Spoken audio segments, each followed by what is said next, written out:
We are good to go. Okay. So welcome everyone. My name is Professor Adrian Murphy. I am an academic at Queen's. When we start again? Welcome everybody. My name's Professor Adrian Murphy. I'm an academic at Queen's University Belfast, and I'm one of the team members on our digitized surface manufacturing network, which is funded by EPSRC. This morning, we are going to hear one of our seminars, and the format for this is we'll have a short introduction now, we'll then have Shay come forward and give his presentation, and then at the end, we'll have time for Q's and A's. We're going to record this event as we record all our events, and that's really so we can reach the most amount of people. So it will be available to people after the event, and we'll keep it in our library.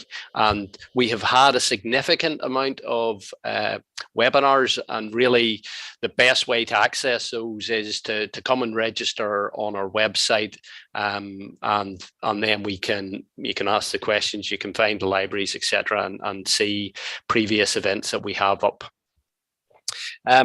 So for today's event, we have a speaker from my own institution, Shay Cameron. Shay is a research fellow, and he is interested in energy efficiency, process monitoring, and the use of Industry 4.2 tools and digitization technologies to support that kind of energy efficient processes. His undergrad degree was in electrical and electronic engineering, and since then he has completed, although not quite finished, his PhD. For his PhD, he was working on manufacturing digitization technologies, and it was in one of our research centres at Queen's here called IAMS, which brings academics from across the faculty to look at these Industry 4.0 challenges and opportunities. Currently, Shay is a research fellow in the Bryden Centre, and the Bryden Centre is focused on renewable type technologies, and he's modelling hydrogen applications for things like renewable energy systems and water treatment processes. So Shay's research kind of at the bottom is really data acquisition. So things like node design, wireless sensing networks, etc., data management, so kind of really building on what his undergrad degree was and what his PhD was in. And most of that work is focused on identifying process improvements to really make processes and systems more energy efficient. So with that, I will pass the ball over to Shay, and we're good to go. Thanks very much, Adrian. I'll just share my screen now, get the presentation going. Today I'd like to present some of the work I did during my thesis around this overlay digitalization for manufacturing. I'm going to do this through the lens of case studies and the application, how it's been applied. So we'll start by introducing the project itself and the industrial partner I worked with, and then go through the architecture of the system, how it was installed, how to deal with the data that it acquired, and then finally how that was deployed as an actual production application. So as Adrian mentioned, this is what I was looking at was this energy efficiency and process efficiency in manufacturing, and it was done at this IAM Centre, Intelligent Autonomous Manufacturing Systems Centre. It's headed by Professor Sean McClune. It was part of the EPSRC Optimum project, which was looking at, as a consortium project, looking at managing energy intensive industries and seeing where we can make savings there. And this was originally under the stewardship of Professor Kang Lee, who has since moved to University of Leeds. And the industrial partner I worked with was a large commercial bakery in Northern Ireland with about 400 employees. In terms of my own skills and interests, I think Adrian covered this. So it's embedded systems side, the data acquisition side, and the data analysis presentation of that with a heavy use of Python, and then system modeling with a focus on time series segmentation, a bit of discrete event simulation, and more recently geospatial modeling and energy networks, all tied together with sort of generic computer and system admin skills. I will highlight Docker containerization as a great tool if you're doing any work in this type of space. It makes life a lot easier to manage your systems, and then I'll pull together scripting, automation, networking, and web services to make it all work together. So obviously we're all familiar with the problems kind of digitalization in Industry 4 and trying to get towards it. And at the moment there's a big push, but in the long term, it's going to need to be implemented by all manufacturers if they are to remain competitive in the market. And we can see that the bigger players are leading the way there, mainly due to better resources, and smaller enterprises, despite continuous improvement programs, despite their best efforts, have to focus on production, and they don't really have the bandwidth to engage that much. And a lot of that's due to how expensive commercial systems are, how you can't just point to one standard and say, right, that's it, we're good, we'll implement that, and then everything is fine, because it's not clear yet what standard will win out. Added to that as well is the value of undertaking this journey at all. The digitalization journey is pretty unclear. You don't know what you don't know. So if you think that you might have some valuable information on your production line, you don't know until you acquire it, and to acquire it, it has this large expense. And that's doubly compounded when you're running legacy equipment that may not even be networked at all. So never mind if you're gathering the data, it may not even be available in a digital format at all. Assuming you do overcome those barriers to entry, even then you've got more problems to deal with, which is the interoperability of the systems. It could be your ERP and MRP systems can't integrate with your nice digitalization system, and indeed just your processes in production. It's difficult to integrate this new tech into it. So this is another thing sort of that needs overcome. And assuming you've got your data, you've got your system installed, you actually then want to do something with it. So you need to extract the information or knowledge from that industrial big data. And a lot of companies who want that knowledge are not data analysis companies, they're manufacturing companies. And this is quite a stumbling block and a difficult thing to do. Even with the information and knowledge, you then need to turn that into something you can make an actionable insight out of, actually make an impact. And insight into a process doesn't translate exactly to actions. So there's a lot to do in digitalization, and it's a long journey. And what I'm saying is digitalization now, get started on that journey. And there's a bitter pill to swallow that I would say is accept that a universal standard may never emerge. So there's not going to be a case of being able to wait and see which one wins out.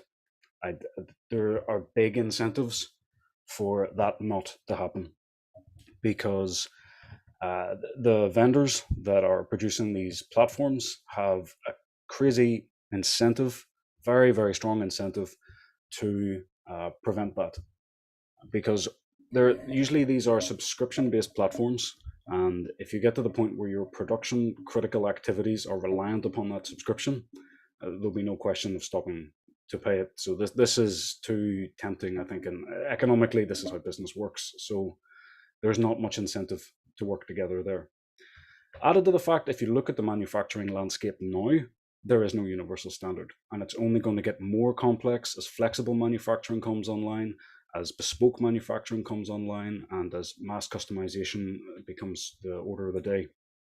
So the fact that we didn't manage to come up with a universal standard yet, I don't see the trajectory of the future really encouraging that to happen. So what you do is pick one. There are excellent standards out there. Pick one that works, does what you need, implement it according to the standard faithfully, and document what you did, and document especially any deviations from that standard. In the same spirit, be ready to communicate in every protocol. So when you're picking up information or you're sensing things, you need analog sensors, digital sensors, you can be picking up signals. Be ready to talk on digital communication buses with any transceivers. And that sounds like a big ask. It's not really these days, though. With single board computers and microcontrollers, you can get drop-in transceivers and libraries for almost any communication bus now. You don't need to make it from scratch. And the thing is, you may say, well, that we should go with the latest and best communication protocols. But yeah, today that's the case. But tomorrow there'll be old legacy protocols. Will someone be digging through dusty data sheets trying to work out how to interface to that equipment? So the field is always moving, and you must be able to move with it. Now, to make life easier here, if you build these systems using open source and a modular framework, you can mitigate a lot of these problems. So as any component or part becomes outdated or obsoleted, you can switch it out and you can upgrade it. As long as it does the same job, it won't disrupt the rest of the system. And if you've built it in a modular fashion, it'll be easy enough to plug and play like that. And you will need to communicate on new standards and data formats. Ones that haven't even been invented yet. If the system is going to stay in place for a long time, which production systems tend to, at some point, this is going to come up. And if you've built in a modular fashion, it won't be a big deal to make that interface. And the last point on the open source is, yes, these standards can be massive. There can be a lot of implementation involved, but the people developing them will often publish code that has an implementation there that you can just use. So you save all that development work. And even in the future, if that standard becomes closed source or becomes retired, you have a copy of the whole original thing. And for some reason, if it's no longer suitable, if you've been building your stuff in a modular fashion, you'll be able to swap out to a new standard. So this is my take on the landscape of digitalization at the moment and how we could address some of the problems. And to that end, I've developed this industrial cyber elements architecture. And I'll take you through how that works and then how it was installed. So it's made of three main parts you can think of. We've got the sensorization, which is getting the raw measurements off the production line. Now that could be some existing SCADA systems you might be able to pull from there. You might need to install direct sensors on nodes, or you might be able to retrofit into PLCs or existing control interfaces. But either way, you get the signals you need. Go to the acquisition layer, and this is essentially taking those raw measurements and putting them into something you can use like a database and the transport required to do that. And then finally, the analytics layer, and that is where you take all your readings you've got, your big data, and you make some sense out of it. And this whole stack is all open source, with the exception of the radio I'm using on the wireless sensor nodes. This is a necessary evil these days, though. And it's all modular based on containerized services. So almost every single part of this kind of runs as an independent piece that's linked together. There's a very low disruption retrofit approach taken with wireless sensor nodes. And you'll see later that you have to make very few changes on the production line to actually start getting this data. Added to that, there's an on-site base station, which can integrate with any local IT you've got there, any existing infrastructure. And because of the approach here with the open source containerized services, you can potentially host this all on-prem and not need any kind of internet connection. But that's it's a flexible approach, whatever suits, and you can take any or all of it. So the first part is the wireless sensor node, which I've called the ICE Cube. And this is a simple two-layer PCB. It's just a little carrier board, essentially. It has 4-channel optocoupler, a flexible power supply, a button for controlling it, and some status LEDs to let you know when you're out on the production line if it's working correctly. And what it takes is this little, it's an M.dot microcontroller on the left there, and that's just a socketed microcontroller that you can drop in. Should it need updated or should it fail or anything, it can just be dropped into the node. And the case then is also 3D printed, so that can be mounted on a DIN rail. It can be mounted with the tabs as shown here. Quite flexible from that point of view. Those ICE cubes talk to the iceberg, and you might see a pattern emerging here. And this is installed again on site. It's 3 components. We've got a standard fanless server, so this is just a computer, standard x86 computer running Linux, and your wireless sensor concentrator, or your radio for your wireless sensor network, and then your connection to the internet or to the network to transport your data. And in this case, I'm actually using 4G to send the data, which means that that whole base station only requires power. It doesn't require any network configuration, and it can be moved very easily. And all of that talks to the ICE Storm, which is the web services, the bit where it all comes together. So the iceberg takes the information from the wireless sensor network or any other data you're gathering on site. It encodes it in a format called JSON over MQTT, and then sends it encrypted over the internet to your collection of industrial IoT services, where these interpret the messages and put them into a time series database, or indeed any database that's suitable. And the database is then connected to your analytics layer and your business logic and presentation. And this is where you do what you want to do with the system. And you can make or break these connections freely.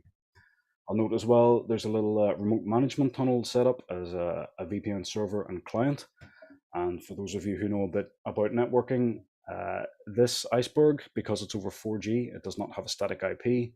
There is no incoming connections to it, but you can still have full management of the device.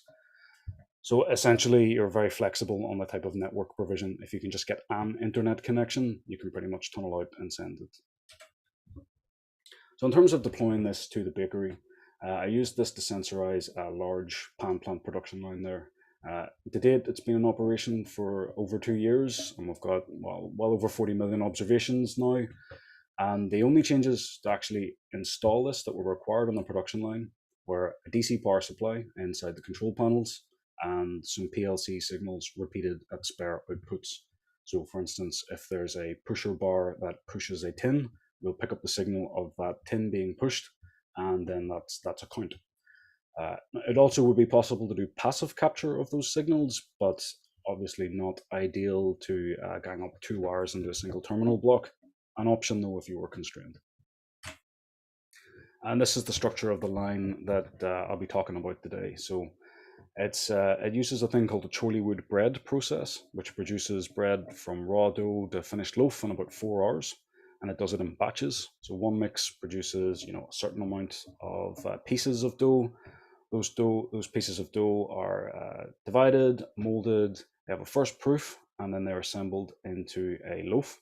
They have a longer proof, and then they are assembled into rows, put into a tunnel oven, and then monitored as they exit the tunnel oven, removed from their tins, and then chilled for about 2 hours, and then they're off to be sliced and wrapped. And this is also a flow line process, so the whole line moves at the same nominal rate, and pieces move in a continuous stream along it. So in installing the ice cubes, the little radios, they're using a technology called LoRa, which is an ISM band 868 megahertz radio for sensor networks. And that radio is it's limited to a 1% duty cycle, so it is suitable for gathering sensor readings. You couldn't, for instance, send a video stream or pictures over it, but you can certainly capture temperature, humidity, counts of units, is what I'm doing. And it's a very powerful radio. They've been installed inside these metal control panels, which are sealed, basically. Antenna inside, node inside, everything inside. And the concentrator that they talk to is in an attic space, and it's separated by a dual-clad metal ceiling. And under those conditions, taking a measurement every 10 seconds, each of the nodes, they managed to send 93% of packets successfully. So this is with absolutely zero adaptations made on the production line. This is literally dropping the nodes into place inside control panels, right where the signal is. Another perspective I've taken on looking at the performance of this system, because events do not happen on a basis of 10 seconds. They're usually around a minute or two where you might want to look at what the line is doing. So if you bear this in mind as what you actually want out of the readings, there's a way to process these signals, and arguably you can say that for the purposes of system monitoring, good readings are available over 99% of the time. And there's a publication covering that in more detail available. So at that stage then, we've got the architecture made, which hopefully addresses the problems to digitalization, some of them, or at least the barriers to entry. It's installed, it didn't cause much disruption, and time series data is coming through. So that's good. Data acquisition is on the way. But what does the data look like? So I mentioned this was a flow line, so we can look at this as the start of the line, about the midpoint, and then this is the dough entering the oven. So at the start, it's more or less what we'd expect. We see the batches coming through the line as little constant periods of activity with gaps between. One of the complications of this process, though, is that the pieces are aggregated and disaggregated as they move down the line. And by that, I mean one piece of dough is turned, or sorry, 4 pieces of dough are required to make one loaf, and each tin holds 4 loaves.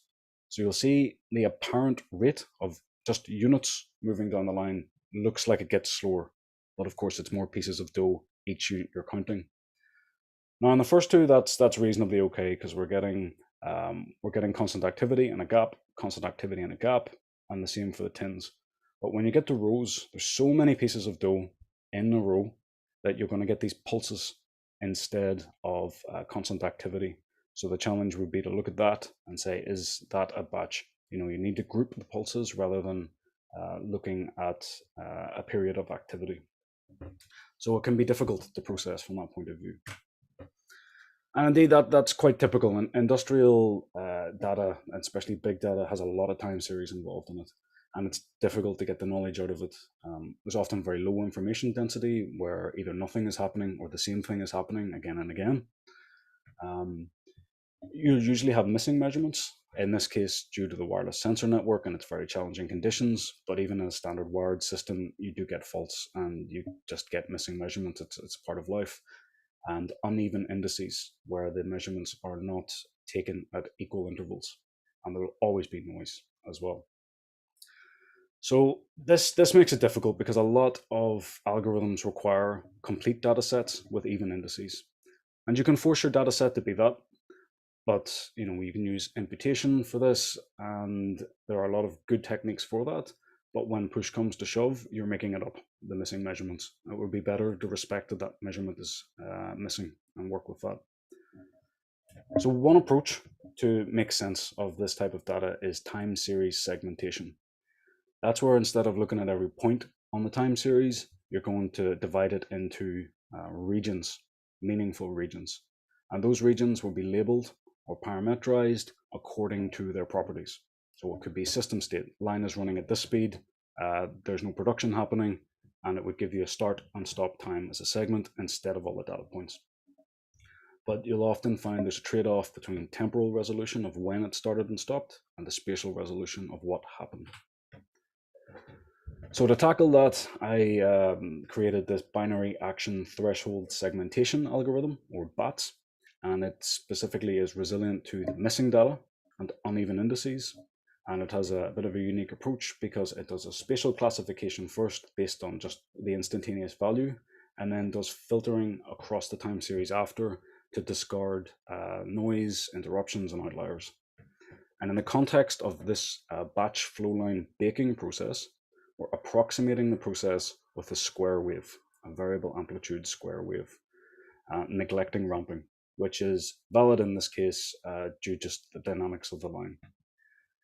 And the binary states are on, the line is active or it's producing, or off, the line is empty or idle. And then you can look at the operating line, or the operating rate of the line, or the throughput at each active section.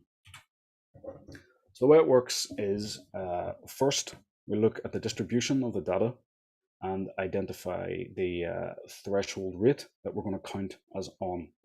So if we plot it as a histogram and filter out all the zeros, we'll see generally if the line runs at one nominal speed, we'll see this one large spike, and that'll be the operating rate of the line nominally. But if you examine the data as well, you'll see there's a little bit of variation up and down. Like for instance, at this point, we'd probably want to count that as active still. So rather than take the operational rate as our on threshold, we move it back a little bit, add some margin, and then everything above this threshold, everything above it is counted as on, and everything below it is counted as off. And this is then applied to every single point in your time series. And the next step after that is to group neighboring points together into segments. So if I have 10 ones in a row, or 10 on points in a row, that becomes one period of production with a start and a stop time, which contains those 10 points. And that looks a bit like this. At the top here, you can see we're starting to get these blocks of activity out of the line instead of thousands and thousands of points. But there's a lot of little small ones that don't really represent the activity of the line. They're noises or interruptions that aren't saying that are not an interruption to a batch. It's not a new batch or anything, it's just noise in the readings. So the first task then is to discard those little short stoppages and interruptions, because we want to count this whole region as a single batch. you can see here, for instance, we have a very short interruption, and applying a filter to all periods of downtime that are shorter than some given threshold, they're thrown away, and it makes one larger batch. And again, this is applied across.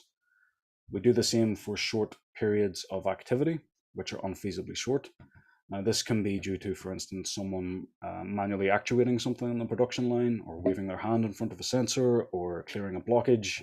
These do appear just in the course of normal activity, and they shouldn't be counted. Once these are correctly tuned, what you should get back then is the production batches going through the line per mix of dough at each station. The values for these filters are domain dependent, and this is where, if you're working with an industrial partner, you discuss with them, you also examine the data, and heuristically determine what the correct duration is. At that stage, you can then start to parameterize your production activity.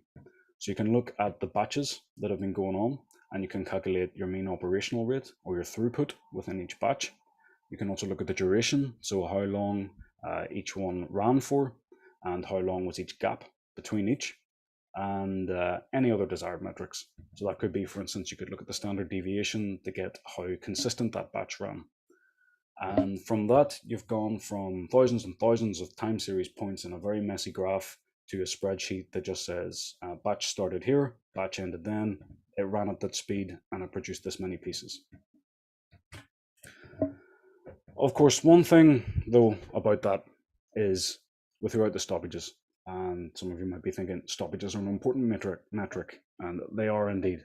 That's a big thing about the performance of a line like this, is when and where were the stoppages, how long were they, where were the slowdowns, and how severe were they. So that can be captured using this technique just by running a second pass, basically. So we did what we just discussed there, and have batches containing stoppages. And that representation we had of the line was a varying amplitude square wave, which can be subtracted from the original observations to create an error signal. If production was running perfectly and there were no stoppages and there were no slowdowns, when you subtracted your segmented representation with the batches, you would have a mean zero straight line across your error signal. There would be nothing to see there other than a bit of noise. But that's not the case. There are stoppages within those batches. And what happens is they will appear as spikes and little periods. So simply apply the BATS algorithm again to that error signal, and that then extracts the stoppages and slowdowns from it. And you can remove those from your nominal line rate calculation, because that if you calculate the mean of the operational speed during a batch which contains stoppages without respecting that, it'll distort and it'll look like the line is running slower than it should be. Once you have all that, you've got quite a rich amount of information about the type of activity during production. So you've got active times, downtimes, stoppages, and slowdowns. And then it's just a case of doing a little bit of labeling based on their properties. So stoppages and slowdowns are attached to their parent run section. So you know within these batch, these are the events that happened. And then we can look at the zeros, downtime, or off sections and start to examine what they mean in terms of production. So short ones are gaps between batches. Medium length idle periods are changeovers to a new type of production, maybe a new product or line reconfiguration. And then long periods are downtime, which may be for preventative maintenance, or it could be for downtime fault. And you can go a step further and say that groups of batches or production runs are separated by changeovers, and get this quite rich labeling of production activity. And you'll notice that I'm no longer looking at the original time series data at all. And in fact, this would normally be presented as a spreadsheet. So this is the motivation for segmenting the data. You can make it mean something. And again, what does short mean? What does medium mean? What does long mean? This is also domain dependent.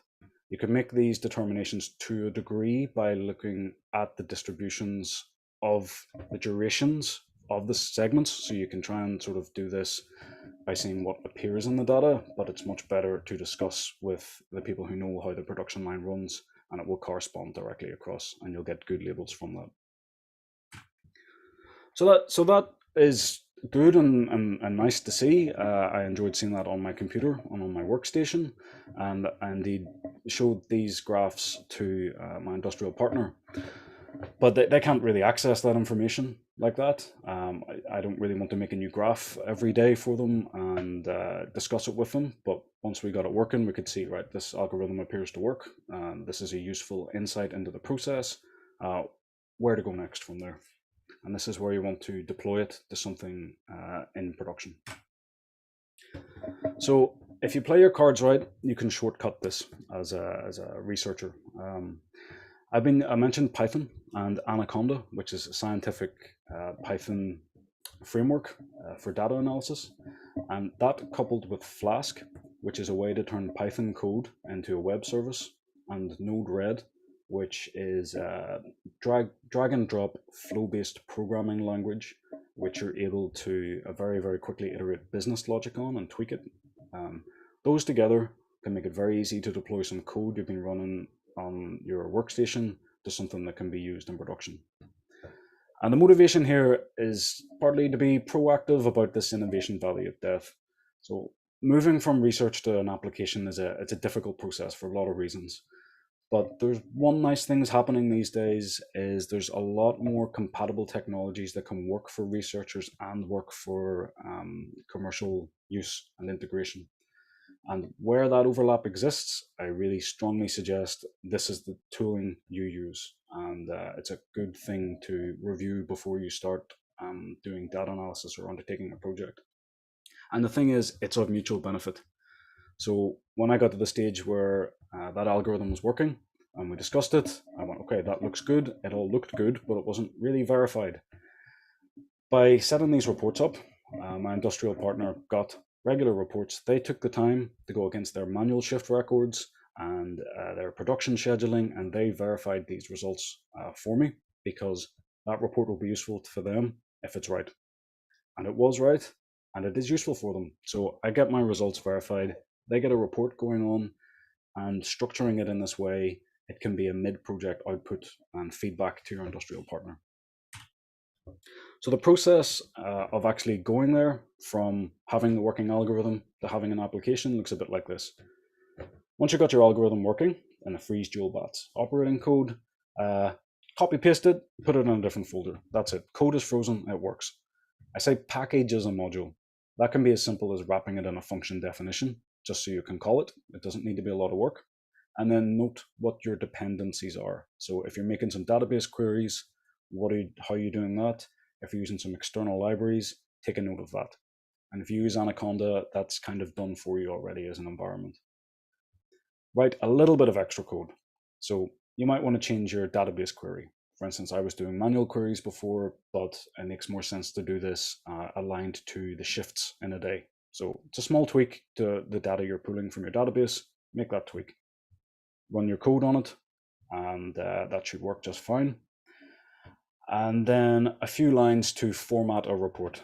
And by that, I mean pick the columns you want to present, maybe add some things or put some reword some labels so they're a little bit more readable, and export it as an Excel file. And again, that's one line to export as an Excel file. And what exists in Python is very, very similar to a spreadsheet in terms of the way the data is presented. And up till now, you're still working on your workstation in your familiar environment with your familiar tools. Once you've got this working, these first two parts make the report, but it's not deployed as an application yet. The next step is to deploy it as an application. So your Flask instance, which is running your Python for you, and you install the code you've written here and its dependencies, which is just a Conda environment, and you put it up to your ice storm. You then create a flow in Node-RED that's going to call that code once every day, and then take the result and email it. And I'll show you exactly what that looks like. This is all the code that's required to turn your cutting edge research algorithm that you've just finished into an application that someone can use in industry. So at the top here, we have the Flask code, and that is the entirety of it. I define a little endpoint here that I'll ping from Node-RED, and then I call the report here. And that's it for the Flask code. I then move to the Node-RED flow. I set this little trigger that goes daily. I call Flask. It returns to me the name of the report file. It loads it in, chooses a list of recipients, and then sends the email. And it's as simple as that.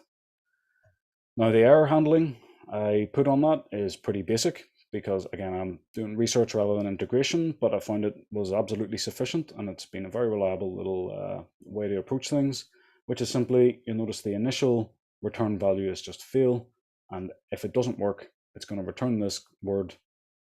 Node-RED will catch that word and send me an email instead of the operations team. And then I can know to check the server and see what the problems are. And the report looks like this. So on the left here, we have sort of a headline report and the utilization figure on each of the 2 shifts on a given day. Now, if that utilization figure is good, generally the operations team don't need to look any further. They could look a little bit more for here for some performance information. So run gives you the total percentage of time of uninterrupted good production. Slow is just the percentage of times where things were running, but you had slowdowns. Gap is between batches, and that may be planned and expected. And downtime as well is often planned into the production schedule. But there will be expected figures for 3 of those 4, and in the ideal world, this figure would be a 0. So it gives them a way to sort of see at a glance how good the shift has performed. If there is a problem, which will be reflected in these overall figures, we can then go to the second worksheet in the report, which is a detailed utilization report. And this is more like the graph we saw before. So here we have, for instance, on this one, this is about a 41-minute, 54-second batch that was run. And these are the events within that batch. So you can see there was a few slowdowns here for a couple of minutes and a couple of stoppages as well. And that is something that the operations team can go and look at to see if there were big issues in a shift, where did they happen, which batches did they happen in, and what did that look like? What was the pattern that of problems in production? So that was a bit of a flying tour through going from acquisition all the way up to application. This ICE platform does a fair amount of other things. We've got the traditional dashboard, of course, with a real-time utilization, ability to look at historical utilization on demand, and also to monitor the sensor network. It's delivered about over 700 ports by this stage. And the daily utilization was presented. We've also got a weekly utilization report and longitudinal performance trends. For instance, how does the proportion of slow change over time and by product? And other analytics not mentioned here today, untagged asset tracking across the line. For instance, you would not put an RFID into a loaf of bread, but this system is actually able to use that raw time series data to track batches as they move from the entry to the exit of the line. And even extending that into a graph theoretic representation, it's possible to make a discrete event simulation from those readings without needing even to know the structure of the line. And I'll be publishing those in the near future. So in conclusion, I'd say digitalization, let's get on with it now. Pick a standard, document what you've done, and be ready to roll with the punches and speak the languages you're required to. And if you use open source and you build it modular, that's not too bad of a task. And I hope that the ICE overlay digitalization architecture reflects that and shows how it can be done. I have built a full stack system here, but there'll be nothing to stop you swapping out the analytics layer for Power BI with a database for an existing database in your company. There's no problem with that. You just need to link them. The low disruption retrofit, I got great feedback on. I actually offered the industrial partner if they would like to wire the system in instead because they were very keen on it. And they said, no, they love the wireless sensor nodes because it caused so little trouble to install. And you can see that it's very quick to go from working on analysis of the data to actually deploying an application. And for those of you who are new to time series segmentation, I hope that you enjoyed to see how you're able to take millions of noisy data points and turn that into sort of a list of states and an understanding of the system, and how bats can do that for you. And I'd just like to conclude with saying we all have the impulse to gather every piece of data we can off the production line. I know I do. What really surprised me was the depth of knowledge contained with those counts of units. I've been able to make a simulation of the line just by counting the units. It's something to bear in mind when you have a data set already, which you may have gathered, is that there could be a lot more info in there than is first apparent. Take a few passes to get at it, but it can be deep. So if anyone has any questions, I'd be happy to take them, and thank you very much for your time and attention. Thank you very much, Shay. That was excellent. So if anybody has any questions, if you want to post them in the chat for us, as people do that, I'll maybe take advantage of my position as chair here. Shay, as I see it, there was the three components. There was, the hardware, the data prep and analysis, and then there was the formal automation of reporting. Mm-hmm. So in terms of time frames and the effort required between the three, were any of them significantly longer and harder than the others? I would say the initial setup was the hardest part, just for the case of investigating the production line and what do we want to measure, where do we want to measure it, and planning that architecture out. Because I had to sort of look at the commercial platforms and think about what is required in industrial IoT.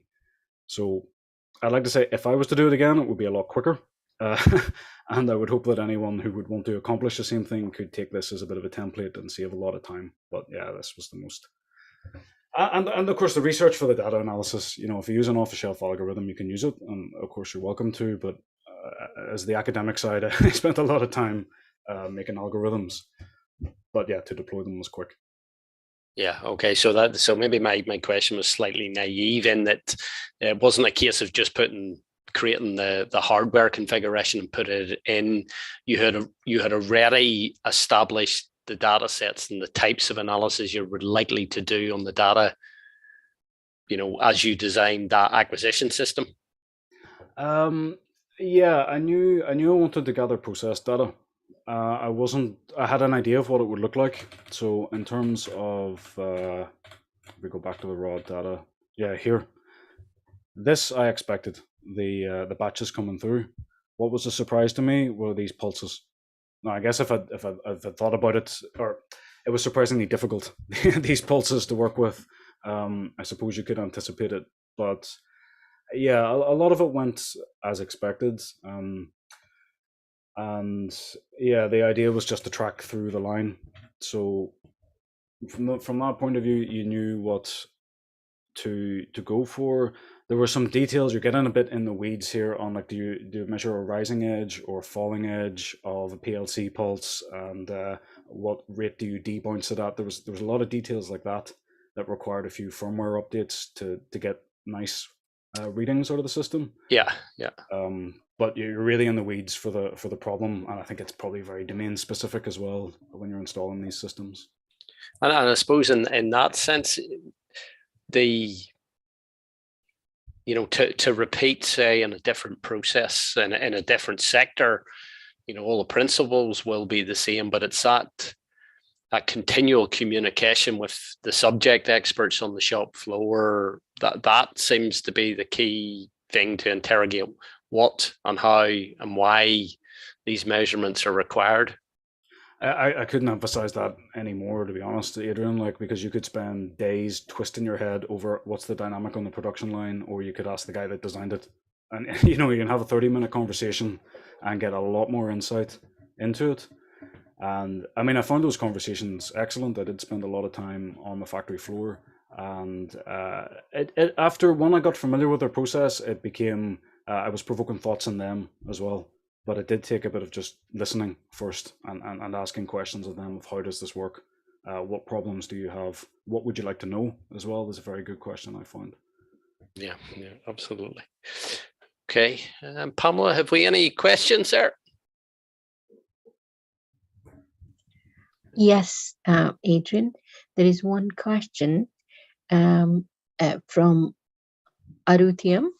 He says, many thanks for the presentation. Did you find the reports help to make the production process more efficient? Yes, I've been told this. Now, it wasn't on me to suggest to them what to do to make production more efficient, but they have fed back to me that those reports were very helpful. Some of the things they used them for were identifying problematic products that would tend to, and combinations that were causing poor metrics in production. And there was one really nice story I heard, because they got some surprises too about sometimes how well things ran. And on one shift, someone was off sick and there was no replacement available. So they were basically a man down on the shift, and they had an absolutely excellent shift. They saw the report after, and their utilization was better than had been planned. So they were able to go back to the guys who were working that shift and say to them, "You did an excellent job. You worked really, really hard because you were a man down, but it was a very good." So that they're able to sometimes give some nice feedback to their staff as well. Excellent. Okay.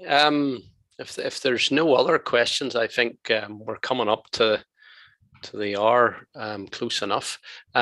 Just one more thing, which strikes me. You mentioned at the end the kind of the acquired data over time and that build up and the ability to look at trends and stuff.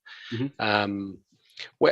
The reduction of that data to the form it was in, it's still possible to look at machine learning type technology to sit on top of that. You would never need to go back to the lower level data. Do you feel if you were trying to get it, if you were trying to implement algorithms to learn? It's a very well spotted, Adrian. Yeah, that is one of my motivations here is, in the long term and in a proper integration, yeah, you would discard the raw data and keep the parameterized data like this instead. Although I haven't included in my thesis anything, I have done a little bit of what you've said there of trying to use the segmented data as inputs for machine learning or other analysis. And for instance, again, not presented today, but this where it turns it into a graph theoretic. Yeah, okay, that's maybe what triggered the question. Yeah, okay. But yeah, it's discarded. Since BATS is run, then we no longer work with the raw data in building up a discrete event simulation. Okay, thank you. There is one comment from Kentaro.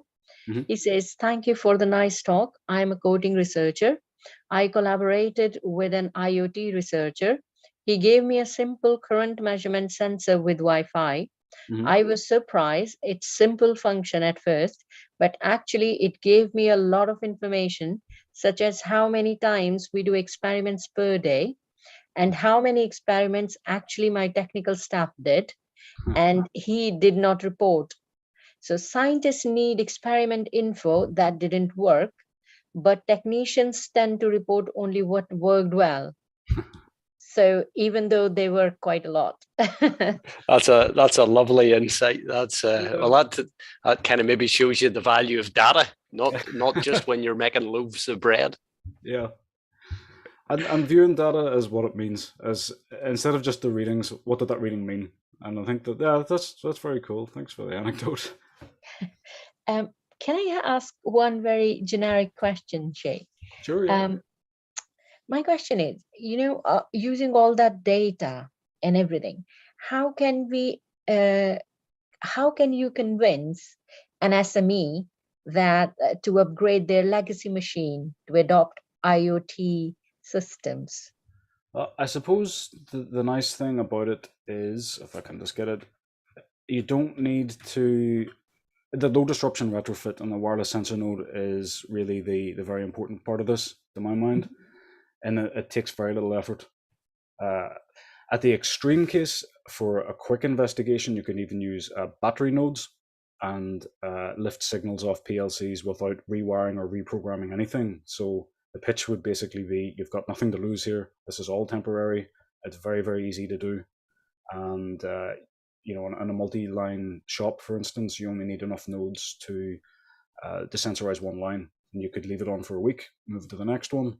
And if you were looking at some days to weeks, you could put a big battery potentially on it and not need to disrupt anything at all. So all the work here, for instance, was done during preventative maintenance, and some of it even while the line was running. I was able to do bits and pieces, firmware updates and so on, and it didn't get in the way at all. So I'd say that to them. And just a couple of two with the fact that all the technology is open source and subscription free. So the cost can be really, very, very, very small. Mm-hmm.